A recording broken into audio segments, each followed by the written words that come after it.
नमस्कार। रिश्तों के प्रति समर्पित, लेकिन उन्हीं रिश्तों से मिलता है अपमान। क्या कभी आपने सोचा है किसी किसी के जीवन में धन, प्रतिष्ठा, सम्मान, स्नेह, प्रेम सब कुछ मिलता है समय से, लेकिन जिस गति से मिलता है उसी गति से वापस चला जाता है, टिकता नहीं। अगर जन्म कुंडली के अष्टम भाव में शुक्र ग्रह बैठे हों तो इसी तरह की आकस्मिकता आपके साथ घटित होती है।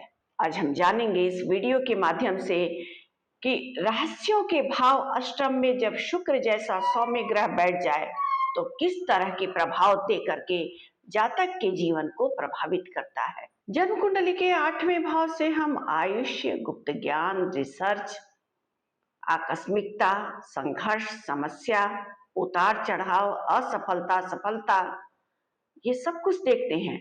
आठवां भाव हमारे ससुराल को दिखाता है, हमारे पैतृक संपत्ति को दिखाता है, बीमा, वसीयत, ये सारी चीजें हम आठवें भाव से देखते हैं। ये रहस्यों से भरा हुआ भाव है। इसी भाव से हम मृत्यु को देखते हैं। अब मृत्यु से बड़ा कौन सा रहस्य हो सकता है। और शुक्र ग्रह जो है वो 9 ग्रहों में सबसे सौम्य ग्रह है, सबसे चमकदार ग्रह है। विवाह के कारक सौंदर्य, प्रेम, कलात्मकता, सृजनात्मकता के कारक शुक्र ग्रह जब जन्म कुंडली के इस कठिन भाव में आकर के बैठ जाए, अष्टम भाव में, और अगर वो अपनी स्वराशि वृषभ या तुला में बैठे या अपनी उच्च की राशि मीन में बैठे, तो ऐसे जातक के जीवन साथी से उसे असीमित स्नेह भी मिलता है और साथ ही साथ धन, सुख, समृद्धि भी मिलता है ससुराल पक्ष से। अगर शुक्र ग्रह अष्टम भाव में अपनी उच्च की राशि मीन में बैठे हों तो आध्यात्मिकता, आंतरिक सुंदरता, भक्ति के साथ साथ दिव्य प्रेम देने वाले हो जाते हैं। जीवन साथी का परिवार जो होता है, जो उस व्यक्ति के जीवन में ससुराल पक्ष के रिश्ते होते हैं, ससुराल का माहौल होता है, वो आध्यात्मिकता से भरा होता है, क्योंकि आठवां भाव मोक्ष त्रिकोण का भाव है। यही शुक्र ग्रह अगर मिथुन राशि में बैठ जाए, कुंभ राशि में बैठ जाए, मकर में बैठ जाए, तो गहन आध्यात्मिकता के साथ साथ जीवन में आकस्मिक धन लाभ भी कराने वाला होता है। और शुक्र ग्रह अगर सिंह राशि में बैठ जाए या कन्या राशि में बैठ जाए, अपने शत्रु के राशि या नीच राशि में बैठ जाए, तो वैवाहिक जीवन में उतार चढ़ाव देता है। ससुराल के रिश्तों के साथ अच्छा सामंजस्य या तालमेल नहीं देता है।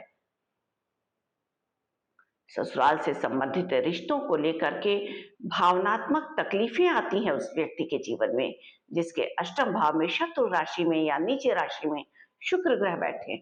इसके साथ ही हमें यह भी ध्यान देना है कि विवाह के कारक शुक्र ग्रह जिस नक्षत्र में बैठे हैं, नक्षत्र के स्वामी की स्थिति जन्म कुंडली में कैसी है। वो शुक्र ग्रह के मित्र का नक्षत्र है या शत्रु का नक्षत्र है।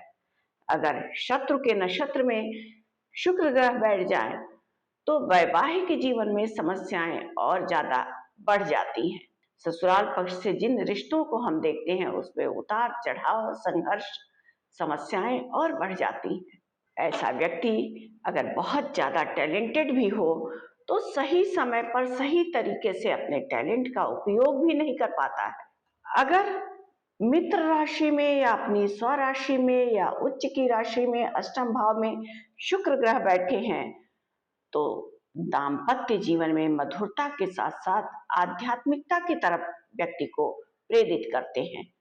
और यही शुक्र ग्रह अगर शत्रु राशि में या अपनी नीच की राशि में बैठ जाएं तो ससुराल से संबंधित रिश्तों में उलझनों को देने वाले हो जाते हैं।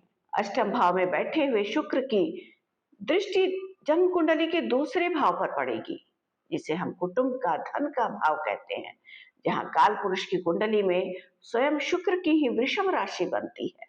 अगर सातवीं दृष्टि से शुक्र ग्रह अपने मित्र की राशि को देख रहे हैं तो भौतिकता या धन से संबंधित जातक के जीवन में स्थिरता रहेगा। लेकिन अगर शत्रु की राशि पर दृष्टि डाल रहे हैं तो जीवन में आर्थिक समस्याएं भी देंगे। यानी अष्टम भाव में बैठ करके शुक्र ग्रह जब सातवीं दृष्टि से कुटुंब भाव को देखेंगे, वाणी के भाव को देखेंगे, धन के भाव को देखेंगे, तो इस भाव के कारक तत्वों से शुभता व्यक्ति को तब प्राप्त होगा जब स्वराशि पर शुक्र ग्रह दृष्टि डाले, या अपनी उच्च राशि पर, या अपने मित्र की राशि पर। यही दृष्टि अगर उनके शत्रु की राशि पर पड़ गई और कहीं दूसरे भाव के स्वामी की स्थिति अच्छी ना हुई, तो ससुराल पक्ष के रिश्तों से उतार चढ़ाव, संघर्षों को तो व्यक्ति झेलता ही है, उसी के साथ साथ आर्थिक उतार चढ़ाव भी होता है उसके जीवन में। कौटुंबिक रिश्तों से भी उसे स्नेह नहीं मिलता है। आठवें भाव में बैठा हुआ शुक्र ग्रह अंततोगत्वा व्यक्ति को स्पिरिचुअल बना देता है। अगर अपने शत्रु राशि में शुक्र ग्रह अष्टम भाव में बैठ जाए, किसी पाप ग्रह से दृष्ट हो जाए, पीड़ित हो जाए, युक्त हो जाए, तो ऐसे में स्वास्थ्य संबंधी समस्याएं भी व्यक्ति को देते हैं। आठवें भाव में बैठा हुआ शुक्र ग्रह भौतिकता से आध्यात्मिकता की तरफ व्यक्ति को ले जाने वाला होता है। उसके अपने रिश्ते टूटे या बने, लेकिन आत्मा इस जीवन में बहुत कुछ सीखती है जब शुक्र जैसे ग्रह जन्म कुंडली के अष्टम भाव से संबंध बना ले। तो आज इस वीडियो के माध्यम से हमने आठवें भाव में बैठे हुए शुक्र के बारे में जानकारी प्राप्त की। उम्मीद है आपको हमारा ये वीडियो पसंद आया होगा। हमारे वीडियो को लाइक करना ना भूलें और हमारे चैनल को सब्सक्राइब करना बिल्कुल भी ना भूलें। धन्यवाद।